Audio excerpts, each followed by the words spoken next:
못 박혀 죽으시고 장사한 지 살 만에 죽은 자 가운데서 다시 살아나시며 하늘에 오르사 전능하신 하나님 우편에 앉아 계시다가 저리로서 산 자와 죽은 자를 심판하러 오시리라.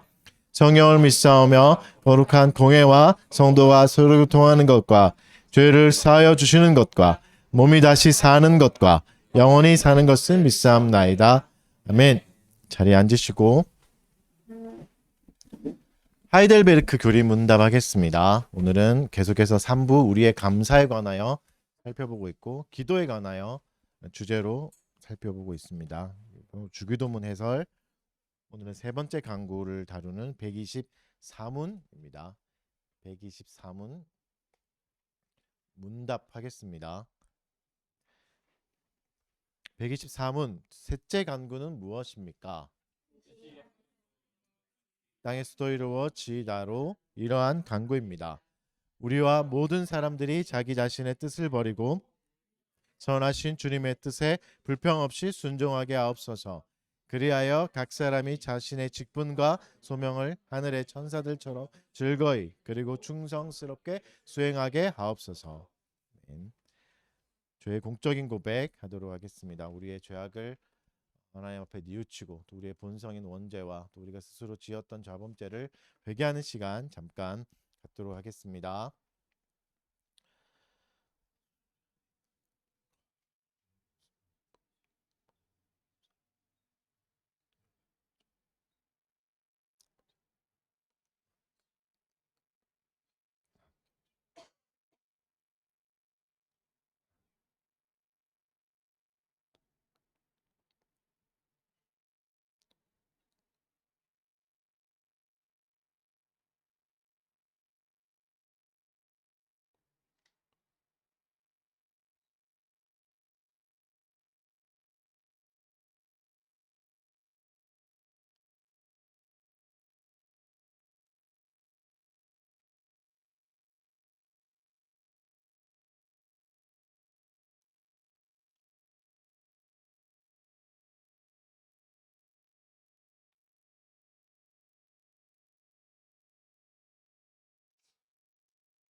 그러므로 너희가 회개하고 돌이켜 너희 죄 없이함을 받으라. 이같이 하면 새롭게 되는 날이 주 앞으로부터 이를 것이요. 아멘. 다 같이 일어나서 감사 찬송하겠습니다. 시편 찬송가 88장 시편 42편 1절에서 5절 말씀으로 찬송 올려드리겠습니다. 사슴이 식물 찾기에 갈급함과 같이 내 영혼 주를 찾기에 갈급하나이다. 내 영혼이 살아계신 주를 갈망하니 어느 때에 내가 가서 하나님 배울 곳 사람들이 내 하나님 어디 있느뇨 하니 나의 눈물이 주야로 내 음식 되었네. 내가 성의를 지키며 기뻐하나였으나 이제는 이로 인해 내 마음 상하네. 내 영혼아 어찌하여 불안해하느냐.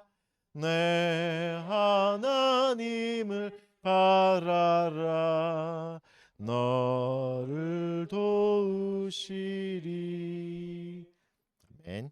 자리에 앉으시고 기도하도록 하겠습니다.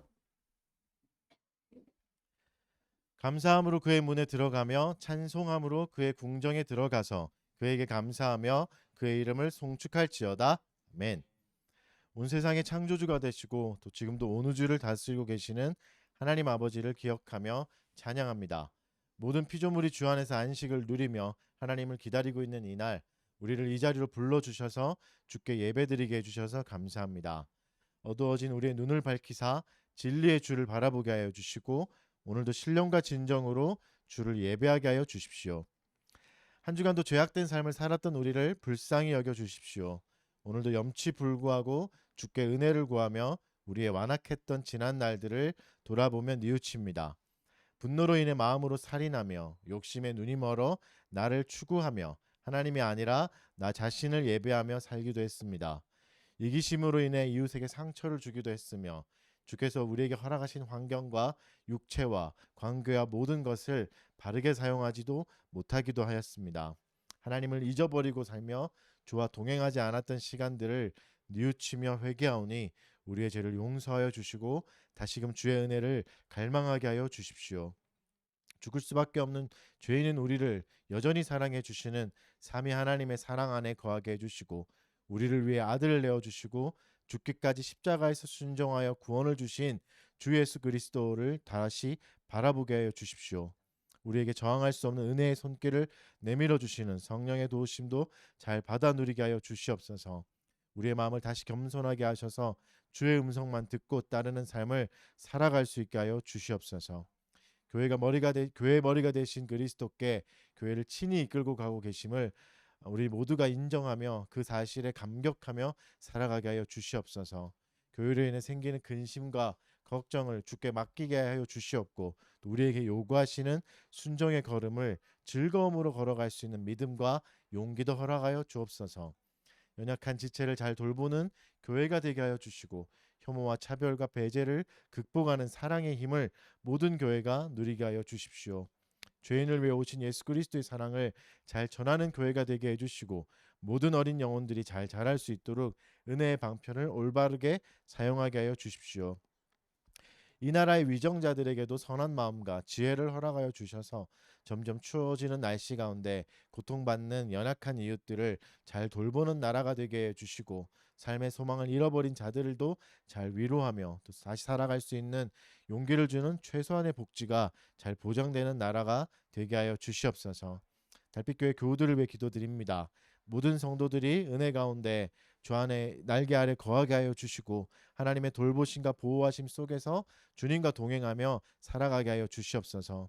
교우들이 만나는 모든 사람에게 축복을 전하는 사람이 되게 해주시고 어떤 곳에서든지 해함을 받지 않도록 이들을 지켜 보호하여 주옵소서.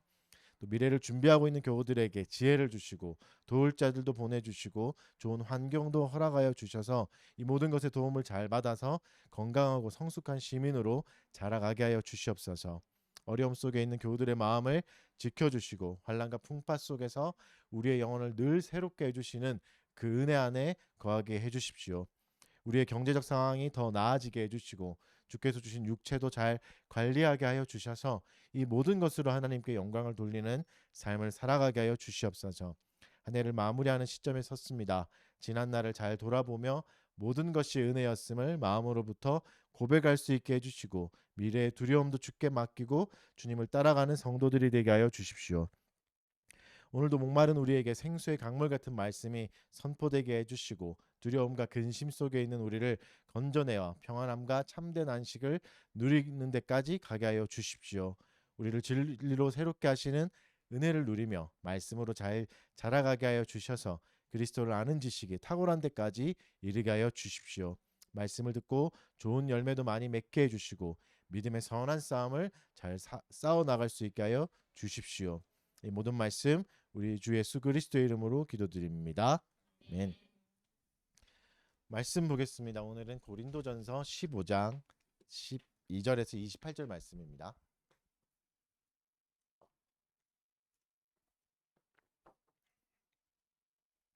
고린도전서 15장 12절에서 28절.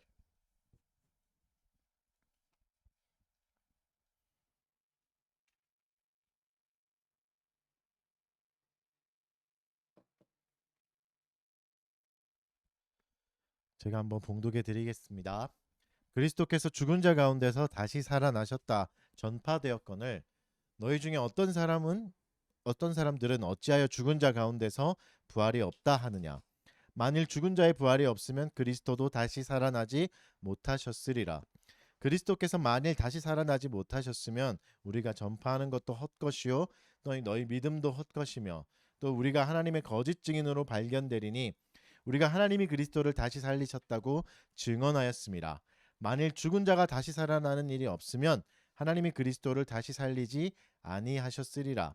만일 죽은 자가 다시 살아나는 일이 없으면 그리스도도 다시 살아나신 일이 없었을 터이요. 그리스도께서 다시 살아나신 일이 없으면 너희의 믿음도 헛되고 너희가 여전히 죄 가운데 있을 것이요. 또한 그리스도 안에서 잠자는 자도 망하였으리니 만일 그리스도 안에서 우리가 바라던 것이 다만 이 세상의 삶뿐이면 모든 사람 가운데 우리가 더욱 불쌍한 자이리라. 그러나 이제 그리스도께서 죽은 자 가운데서 다시 살아나사 잠자는 자들의 첫 열매가 되셨도다. 사망이 한 사람으로 말미암았으니 죽은 자의 부활도 한 사람으로 말미암는도다. 아담 안에서 모든 사람이 죽은 것 같이 그리스도 안에서 모든 사람이 삶을 얻으리라. 그러나 각각 자기 차례대로 되리니 먼저는 첫 열매인 그리스도요. 다음에는 그가 강림하실 때에 그리스도에게 속한 자요. 그 후에는 마지막이니 그가 모든 통치와 모든 권세와 능력을 멸하시고 나라를 아버지 하나님께 바칠 때라. 그가 모든 원수를 그 발 아래 둘 때까지 반드시 왕노릇 하시리니 맨 나중에 멸망을 받을 원수는 사망이니라.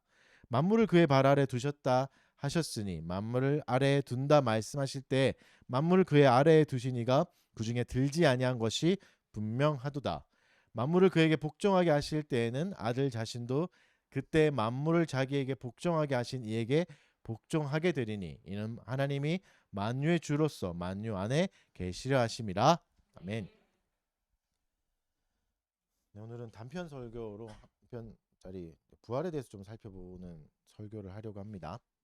우리 지난주 이제 독서 모임을 하면서 나왔던 질문을 기반으로 이제 이 본문을 살펴보고 이제 설교를 짜게 됐는데 이제 그런 질문을 들었대요. 너 만약에 죽었는데 막상 이제 하나님이 없으면 어떡할래?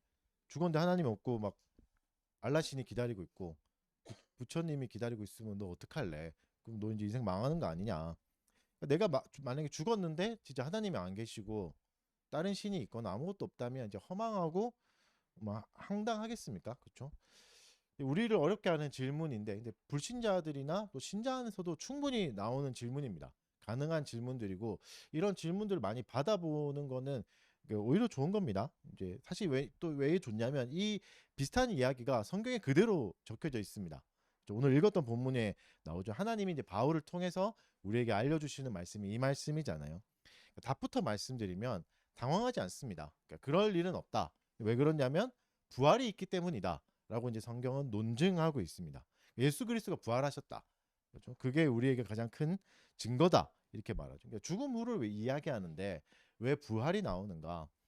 오늘 다룬 본문은 고린도 전서니까 고린도 교회의 이야기입니다. 고린도 교회에는 부활을 의심하는 사람들이 생겼습니다. 그러니까 부활은 사실 뭐 지금도 그렇지만 그때 당시에도 받아들이기는 좀 어려운 개념이었죠.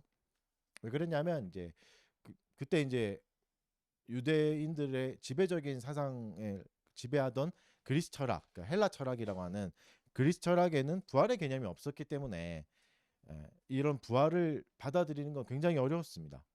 헬라 문화권 사람들에게는 부활이 불가능한 아닙니다. 특히 이제 육체의 부활은 전혀 그들의 세계관에는 존재하지 않습니다. 헬라 철학은 이제 영혼의 불멸성은 이야기하거든요. 영혼은 계속 살 수 있다. 플라톤이나 이런 사람들이 이제 이야기하지만 육체를 부정한 것으로 여겼기 때문에 이분법적으로 여겼기 때문에 육체가 부활한다는 개념은 없었습니다. 그래서 이제 예수의 부활, 특히 이제 육체의 부활을 받아들이기는 힘들었을 겁니다. 그래서 바울은 부활을 이제 역사적 사실에 기반하여서 논증하죠. 그래서 15장 전체, 고린도전서 15장 전체가 부활을 논증하는 장입니다. 그래서 전체를 한번 다 읽어보셨으면 좋을 것 같고 어제 이제 권면해드린 대로 다 읽으시면 좋을 것 같습니다. 그래서 오늘은 다 살펴볼 수는 없으니까 12절과 28절 부분 이제 바울이 스스로 이제 문답하면서 이제 답을 내는 이런 부분과 부분만 좀 살펴보겠습니다. 뭐 본문을 좀 굳이 개요를 좀 나누자면 두 가지로 나눌 수 있습니다. 11절부터 19절까지는 부활의 의미, 부활이 어떤 의미인가, 우리에게 어떤 의미인가를 알려주고 20절부터 28절까지는 부활의 효과를 말씀하십니다. 살펴보도록 하겠습니다. 먼저 부활이 역사적 사실인가? 사실 이제 오늘 읽지 않았던 1절부터 그 앞절이 이제 역사적 사실을 이제 이야기하는 부분인데 이제 부활을 이제 점점 안 믿게 된 기독교 안에서 안 믿게 된 경우도 19세기를 좀 지나면서 19세기에서 이제 그런 운동이 계몽 운동이 일어나고 이러면서 이제 새로운 철학이 나오면서 초자연적 현상을 거부하는 움직임들이 이제 많이 일어났습니다. 이제 과학의 시대니까 이런 거 미신 믿지 말자 뭐 이런 게 신학에도 영향을 미쳤죠. 그래서 이제 부활을 미신으로 치부하는 사람들이 나왔습니다. 지금도 부활을 상징적으로 여기는 기독교인들이 있습니다. 우리가 뭐 자유주의라고 말하기도 하지만 뭐 그렇게 주장하는 거죠. 부활이 실제로 일어나지 않았지만 그 부활을 믿는 것이 더 대단한 게 아니냐. 뭐 그럴싸한 말이잖아요. 이제 이런 주장을 하는 사람이 숫자적으로 많지는 않습니다. 많지는 않으나 하지만 이제 미디어들은 이런 주장을 훨씬 더 좋아하죠. 그래서 이제 훨씬 더 이제 노출은 많이 돼 있습니다. 이런 사상이나 이런 생각들이 상대적으로 더 많아 보이는 거죠. 부활 같은 초자연적 개념들, 기적 같은 개념들을 기독교에서 걷어내면 그때는 이제 기독교는 다른 종교가 똑같아집니다. 그래서 이제 사실 세상 사람들에게 거칠 게 없어지는 거죠. 그저 도덕적인 생활을 강조하는 이제 종교가 되는 거죠. 그렇게 되니까 여러분이 공부하셨던 이제 소유리문답 상학원 중에 상권을 빼버리는 거죠. 그래서 학원만 있으면 충분히 이제 도덕적인 좋은 시민만 만들어내는 정도의 종교가 됩니다. 그래서 하나님의 작정, 섭리 이런 건 다 사라져 버리는 기독교가 되는 거죠. 그래서 뭐 그저 어려움을 잘 견디고 이겨내면 스스로 돕는 자를 하늘이 도우신다. 이 정도의 기독교가 되는 겁니다. 그게 옳다는 게 아니고 기독교라는 게 아니고. 그래서 이제 그런 흐름들이 있고 또 부활을 받아들이기 힘들었던 건 지금 살고 있는 현대인들만이 아니라 2000년 전에도 똑같았습니다. 2000년 전에 초대 교인 중에서도 부활을 받아들이기 힘든 사람들이 있었죠. 유대인들 중에 있었죠. 여러 가지 종파 중에 사두개인들은 부활이 없다 주장했던 사람들이고 디모데 전후서에도 이제 실명이 거론되는 사람들이 있습니다. 후메네오와 빌레도 부활이 없다고 주장했던 사람들이죠. 굉장히 무섭게 이 사람들을 평가합니다. 성경은 무섭게 악성 종양 같다. 이렇게 표시하기도 하고 사탄에게 내어줬다. 포기했다. 버려진 사람이다. 이렇게 할 정도로 이 둘의 주장을 무섭게 거부하고 있습니다. 그러니까 부활은 사람이 받아들이기 힘든 교리입니다. 그 교리 자체가. 부활이 사람이 만들어낸 개념이 아니라 순수한 하나님의 발명품이기 때문에 그런 거죠. 지금이야 우리가 이제 좀비도 좋아하고 이러다 보니까 이제 뭐 부활의 개념들을 이해할 수 있잖아요. 살아날 수도 있겠다. 뭐 이런 걸 생각하지만 아까도 말씀드렸듯이 그리스 철학에서는 존재하지 않았고 뭐 육체의 불멸, 육체가 다시 살아난다는 개념 자체가 거의 없었던 시대였습니다. 그래서 이런 주장에 대해서 고린도전서 15장은 조목조목 이제 증거를 대기도 하고 논증하면서 반박하고 있습니다. 거듭 말씀드리지만 나머지 부분을 못 읽어 보신 분 있다면 꼭 오늘은 다 읽어 보시길 바랍니다. 그래서 바울이 이제 역사적 사실을 가지고 먼저 논증합니다. 이걸 좀 살펴보면 잘못된 주장에 대해서 먼저 반박합니다. 이제 예수가 죽은 뒤에 전설이 만들어졌다. 이런 이제 주장이 있죠. 설득력이 좀 있죠. 박혁거세가 이제 알에서 태어났다. 이것도 이제 본 건 아닐까 아닙니까? 그래서 나중에 이제 사람들이 만들어낸 신화나 전설인 것처럼 예수 사후에 추종자들이 이렇게 만들어낸 거 아니냐 거죠. 그래서 바울은 이제 어떻게 주장하냐면 고린도전서 15장 3절부터 7절에서 자신의 말로 논증하지 않고 요한복음을 인용합니다. 바울이 쓰지 않는 표현인데 요한복음에 나오는 표현을 그대로 쓰면서 예수가 부활하셨다. 사흘 만에 12제자에게 성경대로 말씀대로 성경의 예언대로 되셨다는 표현을 사용합니다. 그러니까 그게 아니다. 성경에 있다. 구약 성경에부터 원래 있던 개념이다. 원래 이렇게 약속돼 있던 일이다. 이렇게 말씀하시는 거죠. 그리고 이제 목격자 목록을 쭉 제시합니다. 여러 명의 제자들, 500여 명의 형제들, 일시에 부활하신 예수를 보았고, 그리고 마지막에는 나도 보았다. 나는 은혜로 산다. 무익한 종이다. 뭐 이런 얘기를 하는 거죠. 그리고 이들을 열거하는 이유는 지금도 살아 있으니까 가서 물어봐라. 봤는지 안 봤는지 물어봐라 하면서 목격자를 제시하고 있습니다. 가장 강력한 논증이죠, 사실은. 어떤 교주가 그렇게 말할 수 있잖아요. 내가 신이다. 내가 하나님의 아들이다. 내가 보혜사고 내가 구속자다. 뭐 이렇게 말하는 신들이 좀 있잖아요. 사람들이 좀 있잖아요. 근데 그들은 주장을 하죠. 증거는 없잖아요. 내가 하늘에서 내려온 걸 봤다거나 뭐 여자 혼자 나를 낳은 걸 봤다, 뭐 이런 증인들이 없죠. 근데 증거를 제시하는 겁니다. 바울은 예수가 부활했다. 그리고 부활한 예수를 만난 사람이 있다. 여러분, 이게 아까도 말씀드렸지만 부활의 개념이 없던 사람들이, 세계관에 없던 사람들이어서 이제 예수를 만난다고 해도 그거를 받아들이기도 어려웠을 정도예요. 그러니까 만약에 구약을 빗대서 생각하면 다시 살아난다는 개념을 굳이 찾아오자면 구약에서 나온 건 어떤 거죠? 영으로 나오죠. 강신술 뭐 이런 거 가지고 사무엘 불러내잖아요. 그런 개념, 영으로 나오는 그런 개념. 그게 진짜인지 아닌지는 모르겠지만, 그 진짜 사무엘이 왔는지 아닌지 모르겠지만 하여튼 영으로 만난다든가, 아니면 너무 얼굴이 밝게 빛나서 쳐다볼 수 없다든가, 이게 구약에 나온 개념이니까 이런 개념이죠. 육체가 다시 살아난다는 개념은 유대인의 세계관에도 없던 개념이었던 거죠. 그런데 이제 이렇게 주장한다는 거는 진짜 만났기 때문에 주장할 수 있다, 이렇게 이제 말하는 겁니다. 그리고 다음 증거를 뭘 말하냐면, 무덤에 입구를 막고 있던 큰 돌이 굴러가 있었다. 이거는 어떻게 뭐 설명할 거냐?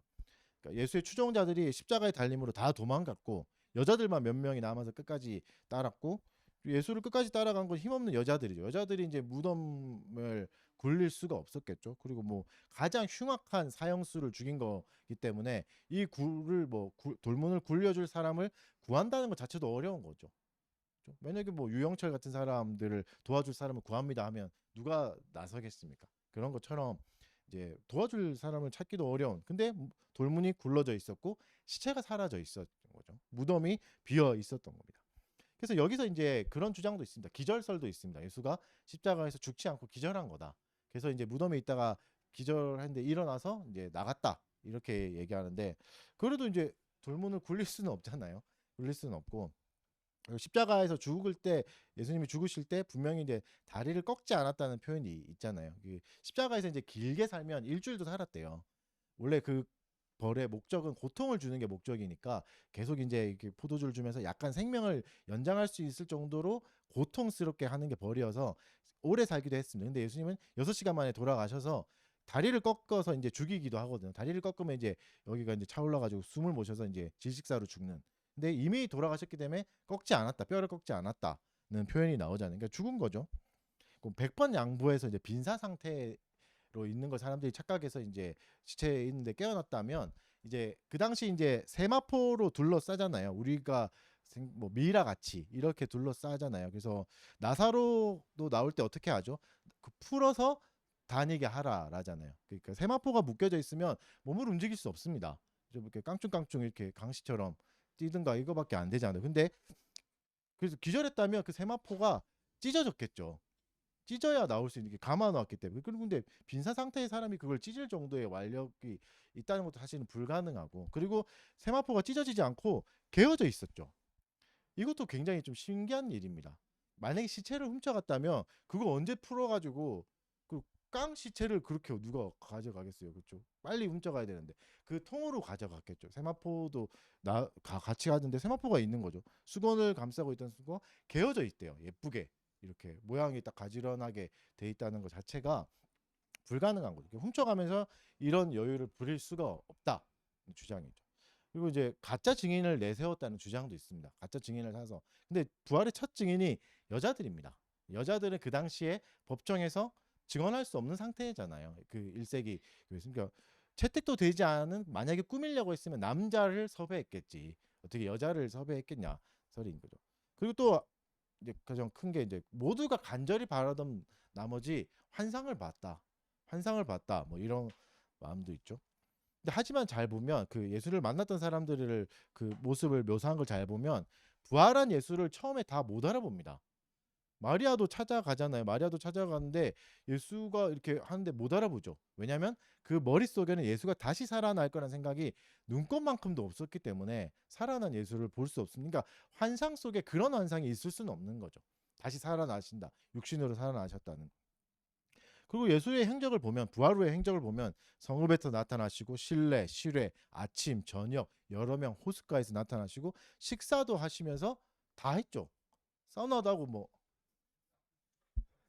농담이고, 그래서 다 했습니다. 이제 그런 걸 다 환상 속에서 이것까지 이걸 환상으로 하기는 이제 어려운 그러니까 동일한 환상을 여러 지역에 있는 다른 사람들이 보기는 어려운 거죠. 거듭 말씀드리지만 모든 사람들이 그 예수를 따르는 추종자의 머릿속에 약간 희미한 희망은 있을 수 있겠지만 그 머릿속에는 부활이라는 옵션은 절대 없었습니다. 그리고 이제 끝으로 보면 이제 예수가 죽었을 때 도망갔던 제자들이 결국은 예수가 부활했다는 사실을 끝까지 붙들고 모두가 다 순교합니다. 모두가 목숨을 다 버리는 거죠.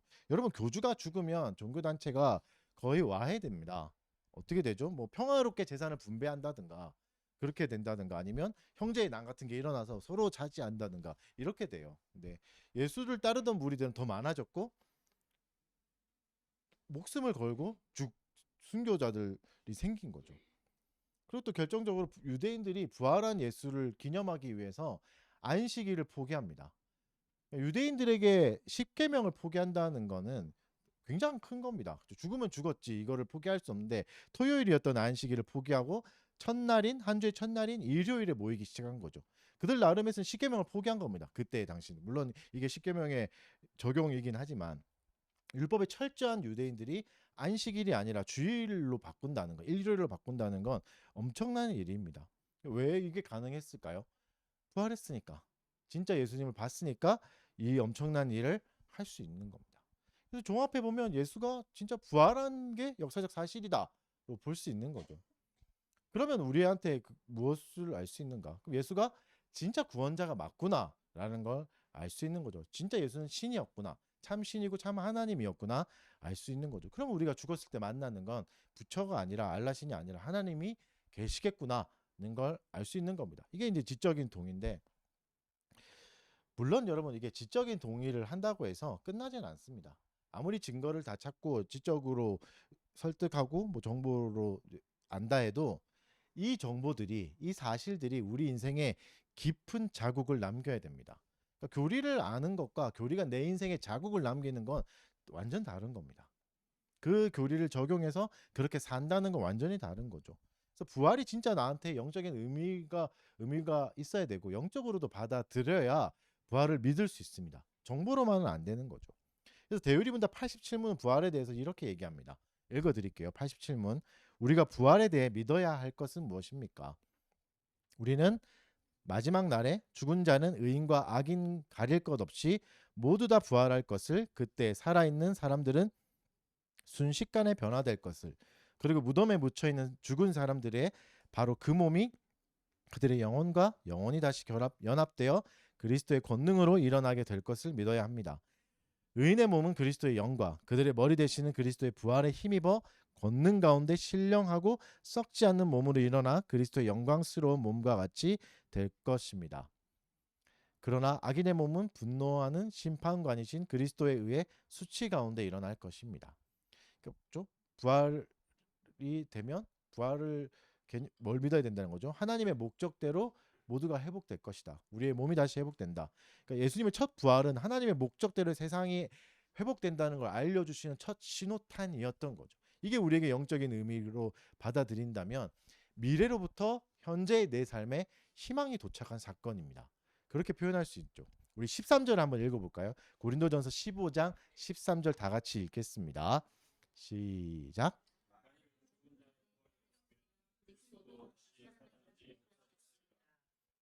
이제 어떻게 다시 논증하냐면 거꾸로 논증합니다. 일반의 부활, 일반적인 부활이라는 개념, 육체의 부활이 없으면 예수가 부활한 것도 아니야. 예수는 못 부활했을 거야. 근데 앞에서 봤지? 증인이 있지? 부활을 봤지? 그 말은 뭐야? 반말을 하는 게 아니라 제가 그 말은 그건 혼잣말입니다. 그 말은 뭡니까? 이제 예수가 부활하셨다. 육체의 부활이 없으면 그리스도도 부활하신 게 아니다. 그리스도의 부활은 우리의 부활과 연결돼 있다. 그렇죠? 그리스도와 우리는 하나가 되었다는 표현입니다. 이게 왜 중요하냐면 그리스도의 부활은 결국 우리의 죄의 문제와 연결돼 있기 때문입니다. 여러분 이제 만약에 우리가 감옥에 간다면 그럴 일은 없겠지만 감옥에 간다면 완전히 죄값을 다 치렀다 할 때는 언제죠? 감옥의 문이 열리고 나갈 수 있을 때 우리의 죄값은 이제 끝났구나. 난 다 치렀구나를 알 수 있는 거죠. 그게 죄수에게 주는 유일한 희망입니다. 감옥의 문이 자동으로 열릴 때, 내가 나갈 때, 열릴 때 되는 거죠. 근데 예수가 어떻게 했죠? 예수 그리스도는 죽음의 문을 열고 나오셔서 우리의 죄의 문제가 해결됐음을 몸소 알려주신 겁니다. 증거가 되신 겁니다. 그래서 죄의 문제가 해결돼서 우리는 그리스도와 연합한 몸이 되었다라고 말할 수 있는 거죠. 그리스도 때문에. 14절도 읽겠습니다. 14절 같이 읽겠습니다. 시작. 우리가 전파하는 것도 헛되죠. 너희 믿음도 헛것임. 부활이 없으면 우리 신앙에 오류가 생기는 정도가 아니라 헛것이다 말합니다. 모든 게 헛것이다. 이거 아무것도 아니게 된다. 오류 정도가 아니다. 없다. 믿음도 헛것이 되고 아무 소용없다. 그러니까 바꿔 말하면 우리의 믿음은 부활이 있기 때문에 의미를 가지는 겁니다. 부활이 있기 때문에 힘을 가집니다. 예수님을 믿는다는 건 그분이 우리의 죄를 대신해서 십자가에서 죽으셨고 또 3일 만에 부활하셨고 부활하셨다는 건 지금도 살아 계신다는 것을 믿는 겁니다. 그래서 우리의 믿음은 살아 계신 그리스도를 믿는 겁니다. 우리의 믿음의 대상은 죽은 신이 아니라 살아 계신 신인 거죠. 어떤 종교 지도자도 죽음을 경험하고 다시 살아나지 못했습니다. 죽음을 이기지 못했다면 어떤 존재도 신이라고 할 수 없습니다. 지금 신으로 활동하는 분을 진짜 증명하려면 한 곳에 다 모아놓고 같이 죽읍시다. 그리고 부활하시면 신입니다. 이렇게 하면 금방 해결될 문제를 그치 뭐 이렇게 어렵게 하는지 모르겠습니다. 같이 죽으면 되는데 한 번에. 그래서 부활의 소망이 없으면 어떻게 되죠? 우리에게는 절망밖에 남지 않습니다. 이게 없다면 이걸 믿지 않는다면 우리 인생은 절망밖에 남지 않습니다. 부활이 없으면 죄의 문제가 해결이 안 되는 거죠. 여전히 죄의 지배를 받고 고통스러워 할 겁니다. 물론 지금도 죄에 대한 고통들이 있고 우리의 마음을 아프게 하지만 우리에겐 약속이 있습니다. 완전히 벗어나게 되는 날이 있고 우리 육체가 죄에 전혀 거리끼지 않을 새로운 육체로 거듭나게 되는 새롭게 부활하게 되는 날이 있습니다. 이 소망을 가지고 있는 것과 없는 것은 완전히 다른 삶을 만들어냅니다. 그러니까 부활이 없다면 부활을 믿지 않는다면 기독교의 신앙은 진짜 말 그대로 사기입니다. 그렇다면 사기인 거죠. 그리스도는 부활로 인해서 죽음을 이겨내셨습니다. 26절에서는 죽음을 원수라고 표현합니다. 여러분 죽음은 우리의 원수입니다. 죽음 때문에 우리에게 공포가 생기고 두려움이 생기는 거죠. 죽음 때문에 우리는 사랑하는 사람들을 빼앗기기도 합니다. 또한 죽음 때문에 사랑하는 사람들에게서 어쩔 수 없이 멀어지기도 합니다. 나도 죽을 수 있으니까. 그러니까 죽음의 공포가 우리의 삶을 짓눌러서 뭔가를 제대로 못하게 하기도 하고 두려움에 가득 차기도 하는 거죠. 그리스도가 이 원수를 이기셨다라고 오늘 본문은 말씀해 주시는 겁니다. 그래서 우리에게 소망을 주신다. 그리스도가 죽음을 이기심으로 이제 우리의 죽음을 성경은 신약은 어떻게 표현하죠? 이제는 잔다라고 표현합니다. 그것은 더 이상 원수에게 패배해서 끝난 게 아니야. 자는 인생이야. 잠단 건 무슨 말이죠? 깨어날 때가 있다. 깨어날 거야. 라고 말씀하시는 거죠. 주님의 때가 됐을 때 다시 육체를 얻고 부활하게 되는 겁니다. 그래서 우리는 사랑했던 사람들을 다시 만날 수 있습니다. 죽음으로 빼앗겼던 사람들을 다시 만날 수 있는 거죠. 그리스도 때문에, 부활 때문에. 19절을 같이 읽겠습니다. 읽겠습니다. 시작. 우리가 바라는 것이 다만 이 세상의 삶뿐이면 모든 사람 가운데 더 그래서 부활을 어떻게 적용해야 된다고 19절을 말씀하시냐면 이게 무슨 말이냐면 믿음으로 이 세상의 삶만 잘 살려고 하면 우리가 제일 불쌍한 사람이다. 이런 뉘앙스입니다. 이런 의미입니다.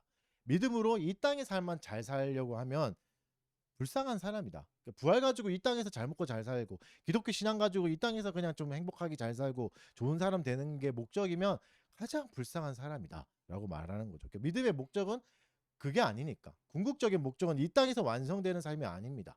이 땅에서의 어려움만 벗어나는 게 믿음의 목적이 아닙니다. 도덕적으로 좀 더 나은 사람이 되는 게 기독교의 목표도 아닙니다. 우리는 더 나은 미래를 기대해야 됩니다. 왜냐하면 죽음 뒤에도 삶은 여전히 이어지니까. 죽음 뒤에 우리가 50년 후에는 거의 다 우리의 모든 삶이 다 끝나고 60년 뒤에 끝나겠지만 그렇다고 인생이 끝나는 게 아니라 삶이 계속 이어진다는 거죠. 완전한 삶이 우리를 기다리고 있다고 말씀하고 계시는 겁니다. 조금만 참으십시오. 금방입니다. 금방 죽을 겁니다. 우리는 다. 이 기대감이 우리의 현재 삶의 침투에 들어와서 우리의 삶에 힘과 위로를 주는 겁니다. 이게 끝이 아니다. 이게 끝이 아니다. 완전한 때가 온다. 그래서 여러분 그리스도인이 어떻게 살아가죠? 기꺼이 징계도 받고 기꺼이 고난도 받습니다. 부활의 소망 때문에 우리에게 닥치는 이해되지 않는 환난도 믿음으로 받아들입니다. 결국 합력해서 선을 이룰 거라는 걸 믿고 이 고난과 징계를 기꺼이 받아들입니다. 또한 어떻게 살죠? 믿음이 있는 사람은 삶을 절제하며 살아갑니다. 내가 가진 것을 다 누리지 않습니다. 부를 나누기도 하고 육체도 온전히 다 나의 것으로 여겨서 내 마음대로 살지 않습니다. 내 몸을 써서 이웃을 돕기도 하고 사람들을 하나님께 기쁘시게 드리기 위해서 노력합니다. 그래서 우리 삶에 뭐가 생기냐면 탄식도 생기기도 합니다. 안타까움도 생깁니다. 하지만 또 반대로 뭐가 생기죠? 안식도 생깁니다. 쉼도 생기는 거죠. 그래서 탄식과 안식을 누리게 되는 겁니다. 절제로 인하여서. 왜요? 부활의 신앙을 믿는 사람들이 있기 때문에. 또 결정적으로 그리스도인들은 그리스도인이란 이름으로 살아갑니다. 그리스도인이란 이름은 지금이야 뭐 좋은 뜻으로 쓰이겠지만 어원은 좋은 뜻이 아니었죠. 조롱의 뜻이잖아요. 흔히 말하면 우리도 말하면 예수쟁이 뭐 이런 표현도 잘 안 쓰지만 조롱의 대상이었고 증오의 대상이었습니다. 그리스도인 하도 예수 그리스도 하니까 너희는 그리스도인이야. 이건 조롱의 대상이었고 평가절하는 말이었죠. 그리스도인이 어떻게 말하죠? 기꺼이 그 오명을 받아들이며 살아갔습니다. 이게 부활의 소망이 있는 사람들의 삶이었습니다. 부활이 있기 때문에 이렇게 산 거죠. 부활이 있기 때문에 탄식과 괴로움, 수치와 모욕 속에 우리의 삶에 의미가 생기고 귀하고 가치 있는 삶이 됐던 겁니다. 그런데 부활이 없으면 가장 불쌍한 사람 아니냐. 이거를 이렇게 살아가니까 이렇게 말하는 겁니다. 여러분 그래서 부활이 우리 인생에 우리에게 가치를 줍니다.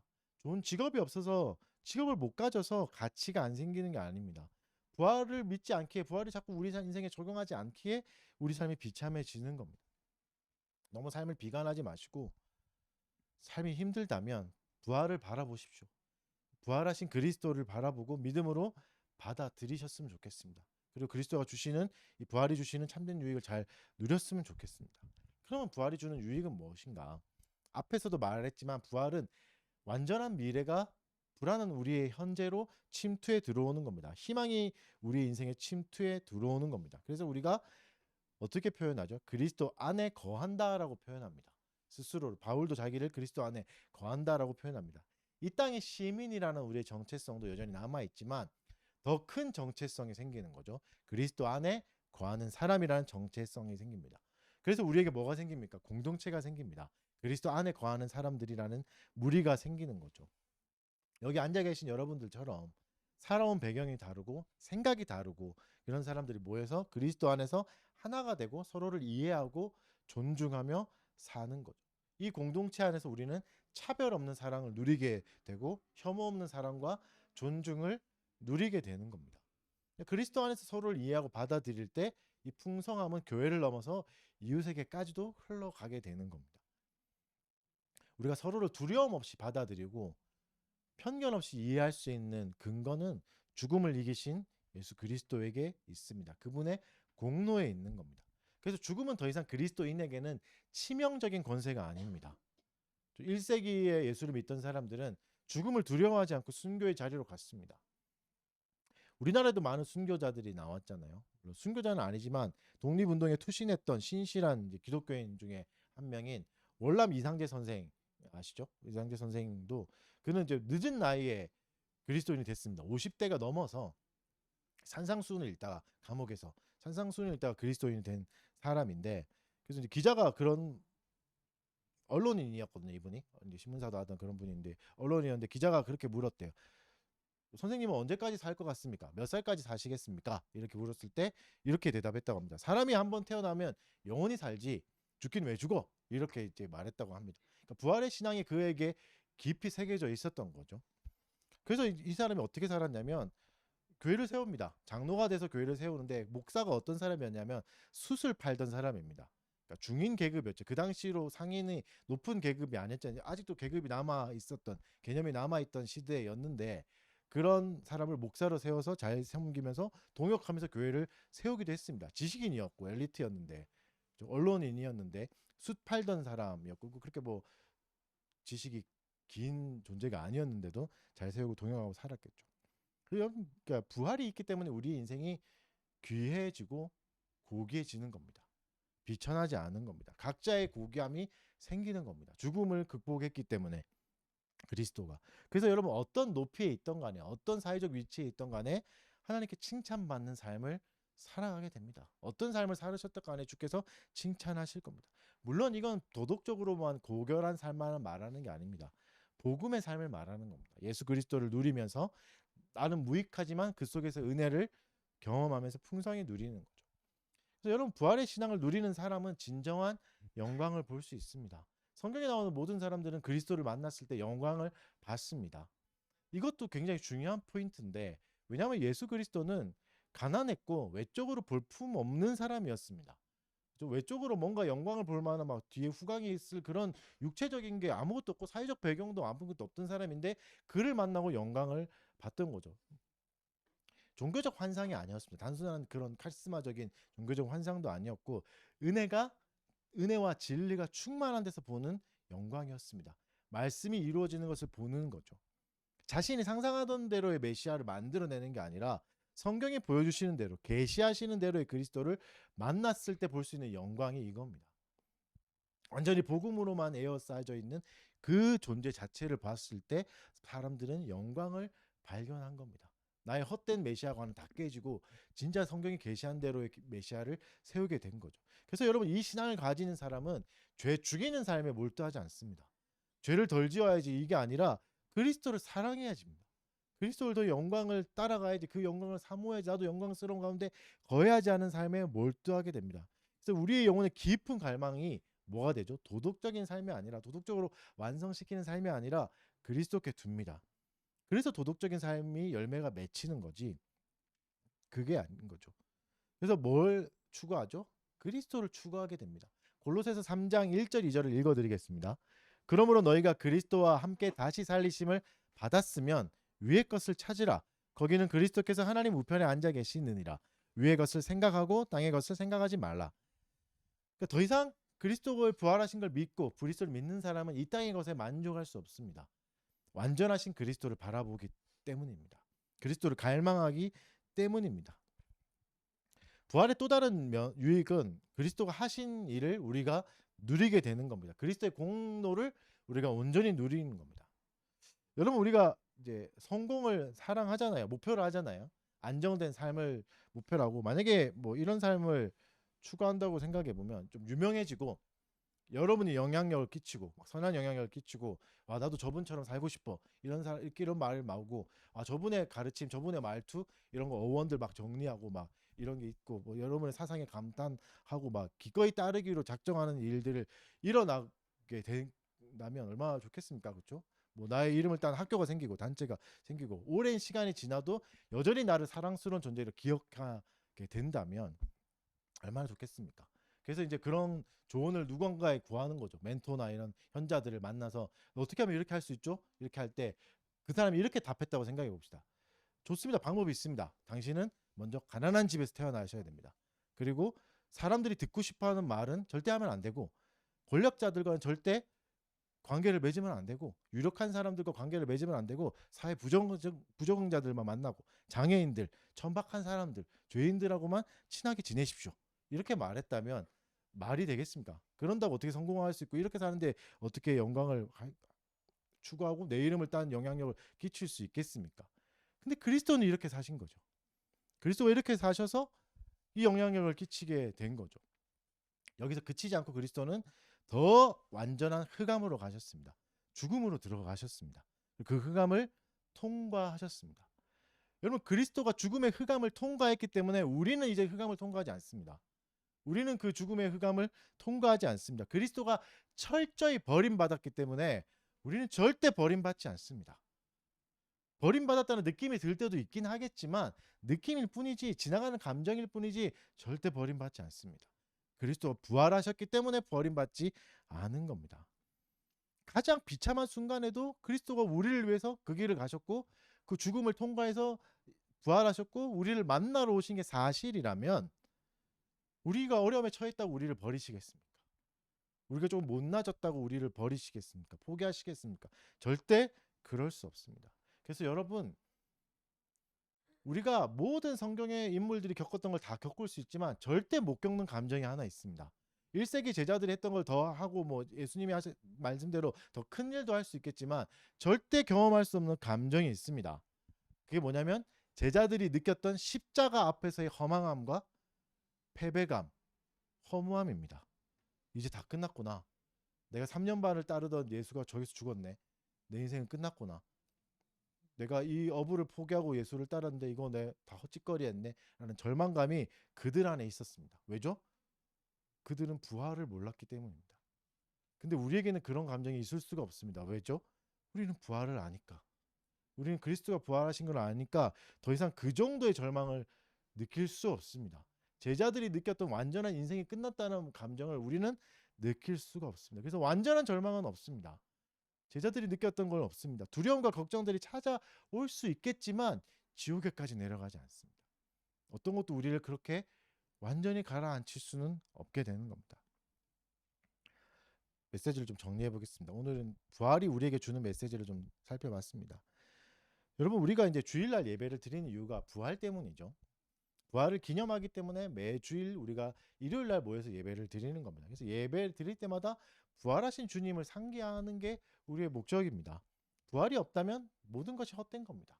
모든 것이 소용없는 거죠. 역사적 사실이라면 그 영적으로 진짜 나에게 의미가 있고 이것이 믿어진다면 여전히 우리에게 영향을 미치고 있는 거고 우리는 절대 버림받지 않고 절망 가운데 거하지 않습니다. 그래서 부활을 통해 우리는 새로운 삶을 살 수 있습니다. 사람들에게 짓밟히더라도 거절당하더라도 가치 있는 인생을 살아가게 됩니다. 잠깐의 시련도 고난도 유익하게 되고 의미를 가지게 되는 겁니다. 그러니 여러분, 그리스도와 더 깊은 연합을 이루기 위해서 노력하십시오. 그리스도를 바라보고 부활을 기억하는 겁니다. 마지막으로 대유리문답 81문을 읽어드리고 마치겠습니다. 81문이 우리에게 두려운 우리들에게 위로를 주는 문이잖아요.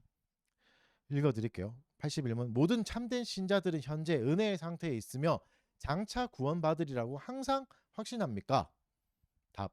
은혜와 구원의 확신은 믿음의 본질에 속한 것이 아니기 때문에 참된 신자들이 확신을 얻기까지는 오랜 시간이 걸릴 수 있으며 그들이 은혜와 구원의 확신을 누리게 된 이후에도 심신의 여러 병약함, 죄, 유혹, 탈선으로 확신이 약해지거나 일시적으로 중단될 수 있습니다.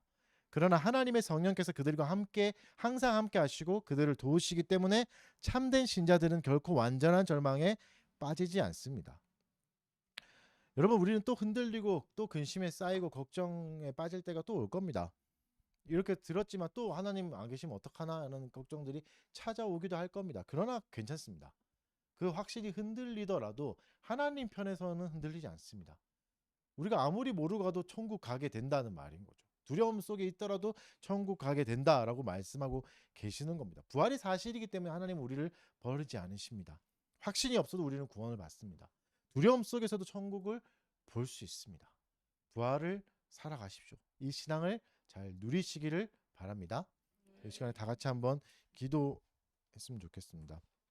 우리에게 찾아오는 두려움들 속에 부활하신 예수 그리스도를 바라보고 우리의 모든 고통을 이미 겪으신 또 사망을 우리의 원수를 이기신 예수 그리스도를 더욱 의지하게 해달라고 기도하시고 또 이걸 잘 적용하면서 내 삶이 새로운 삶을 잘 살아가게 해달라고 우리 잠깐 말씀을 기억하며 기도하도록 하겠습니다.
사랑하는 주님 감사합니다. 우리에게 부활을 다시 전해주셔서 감사합니다.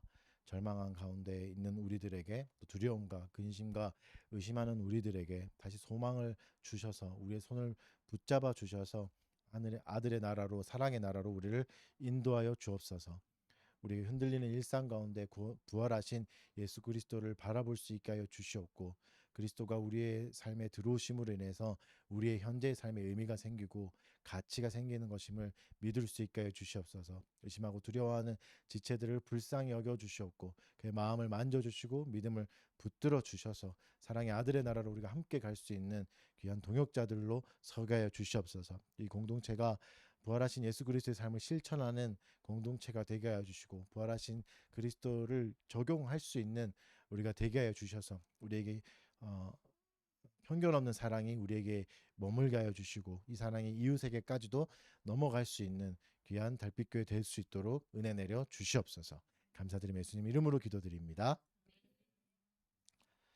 다 같이 일어나셔서 찬송하겠습니다. 시편 찬송가 50장 찬송하겠습니다. 시편 23편 미 찬송 23편 말씀으로 찬송 올려드리겠습니다.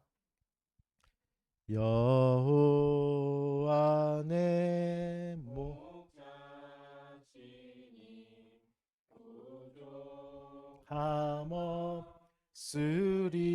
부족함없으리라. 푸른 초자와 물가로 나를 인도하시니 내 영혼 소생시키며 자기 이름 위하여 생명의 의의 길로 인도하시는도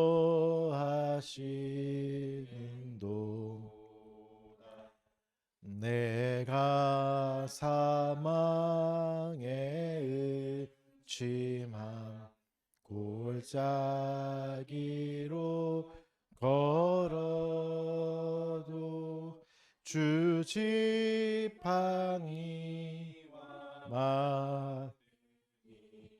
나란히 하시리라. 내 원수의 목전에서 주상을 베푸시면 기름으로 부으시니 내 잔이 넘치도다. 내 평생의 선하심과 주의 인자하시니 정녕 나를 따르리니 영원히 살리로다. 네. 헌금을 위해서 제가 잠깐 기도하겠습니다. 사랑하는 주님 감사합니다. 우리에게 일터를 허락하여 주시고 또 하나님 우리 정당한 열매를 주셔서 또 이것을 하나님께 또 교회를 위해 이웃을 위해 내어 놓을 수 있게 하여 주신 것 감사드립니다. 하나님이 물질에 축복하여 주시고 사용하는 자들에게도 지혜를 주시고 사랑의 마음을 허락하여 주셔서 더 좋은 것으로 많은 사람들에게 유익을 끼칠 수 있게 하여 주시고 교회를 더 건강하게 세워나갈 수 있게 하여 주시옵소서. 수고로운 손길들에게 위로하여 주시옵고 더 좋은 것으로 갚아 주시고 드리지 못한 손길도 축복하여 주셔서 또 하나님 앞에 많은 선한 것들로 또 이웃에게 유익을 줄 수 있는 귀한 인생으로 자라갈 수 있게 하여 주시옵소서. 감사드리며 예수님 이름으로 기도드립니다. 강복선언으로 예배 마치도록 하겠습니다. 주 예수 그리스도의 은혜와 하나님의 사랑과 성령의 교통하심이 너희 무리와 함께 있을지어다. 아멘. 자리에 앉으시고요. 광고를 하겠습니다. 오늘 좀 광고할 게 많아가지고